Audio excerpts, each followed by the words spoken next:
এই দেখেন কত সুন্দর হয়েছে, সব মিষ্টিগুলো দেখেন কত সুন্দর। আর ভিতরটা দেখেন কত সুন্দর জালিদার হয়েছে, একেবারে নরম তুলতুলে। আর এই যে দেখেন কত সুন্দর রস ঢুকেছে, যে গড় গড় করে পড়ছে।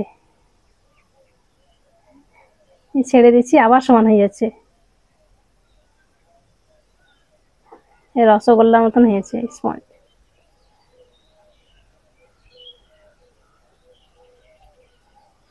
মেহেক কিচেনে আপনাদের সবাইকে স্বাগত। আজকে আমি 1 কাপ গমের আটা দিয়ে 1 কেজি গোলাপজামুন মিষ্টি বানিয়ে দেখাবো। আর এই গোলাপজামুন মিষ্টিটা ছাটা মাওয়া গোলাপজামুন মিষ্টি থেকে কোনো অংশে কম হবে না, আর মিষ্টিটা হবে একেবারে নরম তুলতুলে সফট, খেতে খুবই মজার হয়। আসুন তাহলে দেখে নেন আমি কিভাবে গোলাপজামুন মিষ্টিটা বানাচ্ছি। গোলাপজামুন মিষ্টি বানানোর জন্য প্রথমেই ডোটা রেডি করে নেব। তার জন্য এখানে আমি 1 কাপ গমের আটা নিয়েছি, ওজন হচ্ছে এটা 120 গ্রাম। যে আমরা প্রতিদিন রুটি খাই না, সেই আটা, এটাই গমের আটা। আমি এখানে গমের আটা নিয়েছি, আপনারা চাইলে ময়দা দিয়েও বানিয়ে নিতে পারেন। আর এখানে নিয়েছি 2টো ছোট এলাচকে আমি একটু চিনি দিয়ে গুঁড়ো করে নিয়েছি।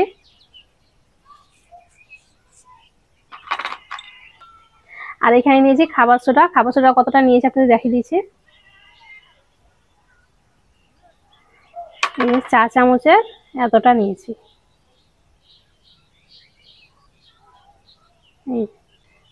খুব বেশি দিতে গেলে আবার ফেটে ফেটে যাবে। এবার আমি যতটা এখানে আটা নিয়েছি ততটা এখানে গুঁড়ো দুধ দিয়ে দেবো। এই গুঁড়ো দুধটা দিতেও পারে, না দিতে পারে, তো দিলে পারে বেশি ভালো লাগবে খেতে। 10টা দামের প্যাকেটগুলো নিয়েছি আমি।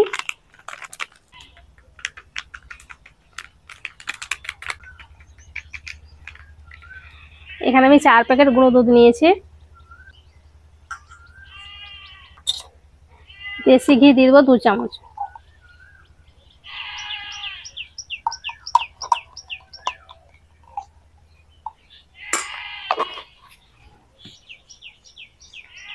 এবার সবকিছু খুব ভালো করে মিক্স করে নেব।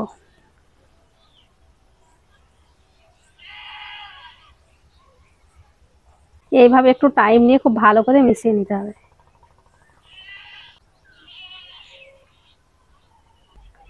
সবকিছু খুব ভালো করে মিক্স করে নিয়েছি। আর এখন দেখেন এইরকম হয়েছে, মুঠ করে দেখে নিতে হবে। এই যে মুঠটা ঠিকঠাক বানছে, মানে ঠিকঠাক হয়েছে। এইভাবে আপনারা মিক্স করে রেখে দিতে পারেন, যখন ইচ্ছা হবে তখন ঝটপট বানিয়ে খেতে পারবেন গোলাপ জামুনটা। এখানে আমি গরুর দুধ নিয়েছি, আর দুধটাকে একবার জাল করে তারপর ঠান্ডা করে নিয়েছি। এখন নর্মাল দুধ আছে, অল্প অল্প দুধ দিয়ে মেখে নেব।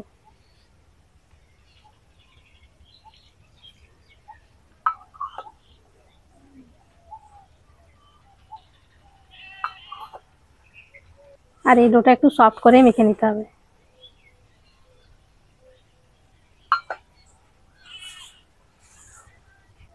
আমার এই নতুন রান্না চলে আপনারা খুবই নাম করছেন, আমাকে খুব ভালো লাগছে। আর যত বেশি দিন যাবে তত বেশি উন্নত হবে, মানে আরো গাছপালা লাগাবো, ফুলের গাছ, ফলের গাছ, মানে আরো বেশি ভালো লাগবে।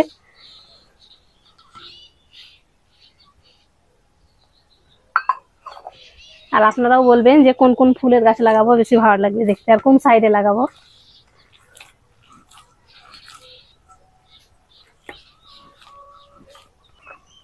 অল্প অল্প দুধ দিয়ে ডোটাকে আমি মেখে নিয়েছি। আর এই যে দেখেন এরকম একটু সফট করে মেখে নিতে হবে, আর একটু চ্যাটচেটে হবে। আর এখানে আমি হাফ বাটি দুধ নিয়েছিলাম, তো এতখানি থেকে গেছে, 2 চামচ মতন। দুধটা আপনাদের চাইলে কম বেশি লাগতে পারে। এবার আমি এটাকে ঢাকা দিয়ে রেস্টে রেখে দিচ্ছি 5 মিনিটের জন্য। এই ফাঁকে এবার আমি সিরাটা বানিয়ে নেব। যেই বাটি মেপে আমি আটা নিয়েছি সেই বাটি মেপে এখানে দিয়ে দেবো 2 বাটি চিনি।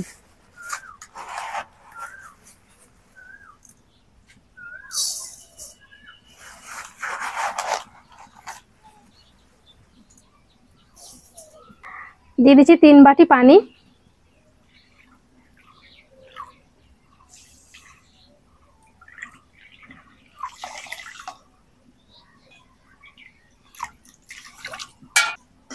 চিনিটাকে গলিয়ে একবার আমি ফুটিয়ে নিচ্ছি।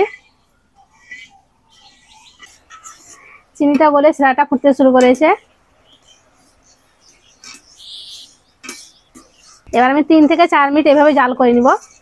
আর এই সিরাটা খুব বেশি চ্যাটচেটে হবে না, ঘনও হবে না, তো হাতে দিয়ে তেলের মতন হবে, তেল যেমন চ্যাটচ্যাটে হয় ঠিক সেই রকমই হবে এটা। 3 মিনিট আমি জাল করে নিয়েছি, এবার চেক করে নিব। এই যে দেখেন চকচক করছে, চ্যাটচ্যাটে হয়েছে। এইরকম করে সেরাটা করে নিতে হবে। সেরাটা হয়ে গেছে, এবার নামিয়ে নিচ্ছি।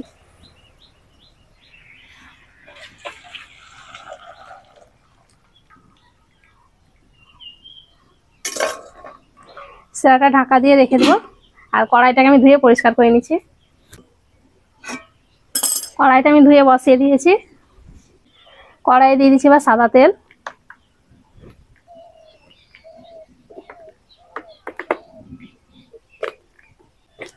তেলটাকে একেবারে হালকা করে গরম করে নিই। তেলটা এদিকে গরম হতে থাক, এদিকে আমি মিষ্টি শেপগুলো দিয়ে দিই। আগের থেকে একটু শক্ত হয়ে গেছে, আর হাতে একটু তেল লাগিয়ে নিচ্ছি।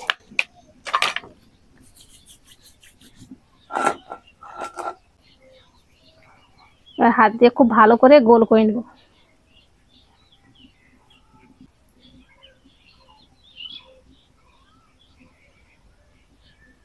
যে এইভাবে গোল করে নেব। আগে সব মিষ্টিগুলো এইভাবে করে বানিয়ে নিচ্ছি।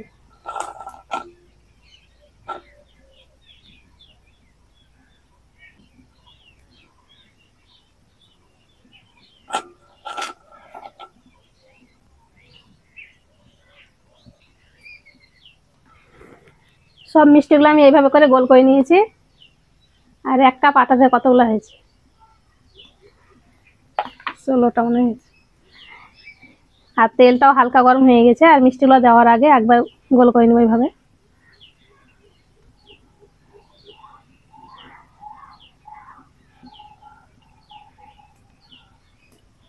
আর দেওয়ার সঙ্গে সঙ্গে দেখেন মিষ্টিটা কেমন ফুলে যাচ্ছে। তেলটাকে গরম করে হালকা আছে মিষ্টিগুলোকে ভেজে নিতে হবে। সবগুলো আমি মিষ্টি দিয়ে দেবো। একবার নড়িয়ে দেই।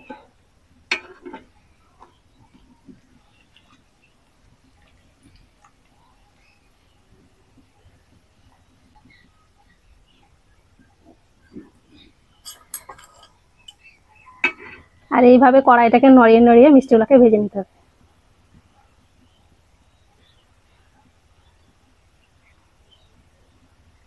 এই চারিদিকে খুব সুন্দর কালার হবে।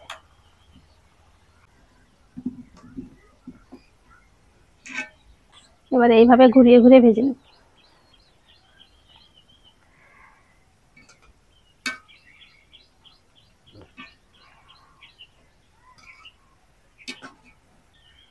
আর এই মিষ্টিগুলো 2-3 ঘন্টা অপেক্ষা করার দরকার নেই, মানে 30 মিনিটে খেয়ে নিতে পারবেন, ঝটপট সেরাটা ঢুকে যায়। আমার নতুন রান্না সারি আপনাদেরকে বলেছিলাম যে কি কি রেসিপি দেখতে চান, তো আপনারা প্রথমে বলেছিলেন যে বিরিয়ানি, তো বিরিয়ানিটা তো দিয়েছি। তারপরে বলেছিলেন পরোটাও দেওয়া হয়ে গিয়েছিল। আর তারপরে ছিল মিষ্টি, তো মিষ্টিটাও দেওয়া হয়ে গেল। এরপরে আপনারা কোন রেসিপি দেখতে চান অবশ্যই কমেন্ট করে জানাবেন, সেটা আপনাদেরকে দেখাবো। আর এখানকার ভিডিওগুলো তো বেশ ভালোই লাগছে, তাই ভিডিওটা প্রথম থেকে শেষ পর্যন্ত দেখবেন, খুব ভালো লাগবে। আর বেশি বেশি করে শেয়ার করবেন, আর ভালো লাগলে অবশ্যই লাইক করবেন। আর প্রতি শুক্রবার মানে লাইভ একটা রেসিপি নিয়ে আসি, আপনারা দেখে নেবেন। যে পুরনো রান্নাশালা আছে সেখানে করে দেখাই, এখানে করে দেখাতাম, তো এখানে কোনো লাইনের ব্যবস্থা নেই, তার জন্য হবে না। তো আপনারা মিস করবেন না, প্রতি শুক্রবার দুপুর 2টোর সময়তে লাইভে আমরা আসছি।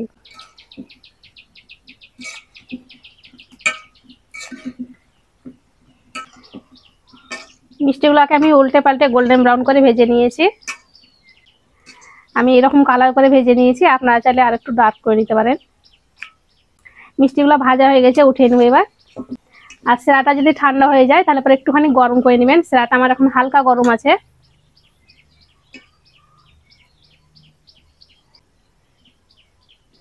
সঙ্গে সঙ্গে সেরাতে দিয়ে দিই, একবার নেড়ে দেবো।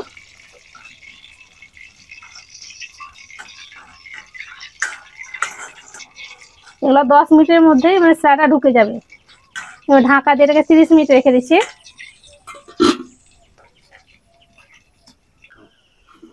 গোলাপ জামুন মিষ্টিগুলো আমি 30 মিনিট রেখে দিয়েছিলাম। এবার দেখেন ফুলে কতটা মোটা হয়ে গেছে। এই যে দেখেন শিরাটা কত সুন্দরভাবে টেনে নিয়েছে, আর একেবারে নরম তুলতুলে সফট।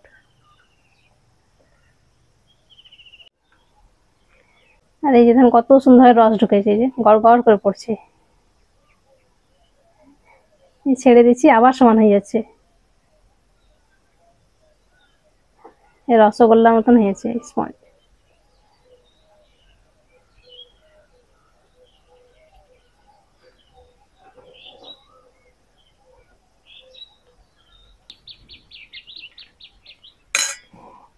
একটা মিষ্টি আপনাদের কেটে দেখাচ্ছি।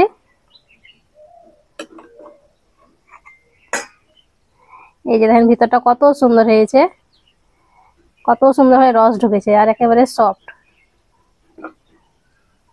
এই যে গড় গড় করে রস পড়ছে।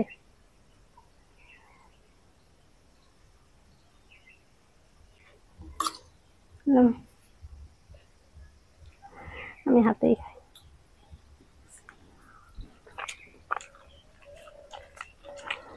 মিষ্টিটা খেতে দারুণ হয়েছে, আর দেখবেন তো ভিতরে কোনো কিছু শক্তও নাই, রসটাও খুব সুন্দরভাবে ঢুকেছে, একেবারে নরম তুলতুলে।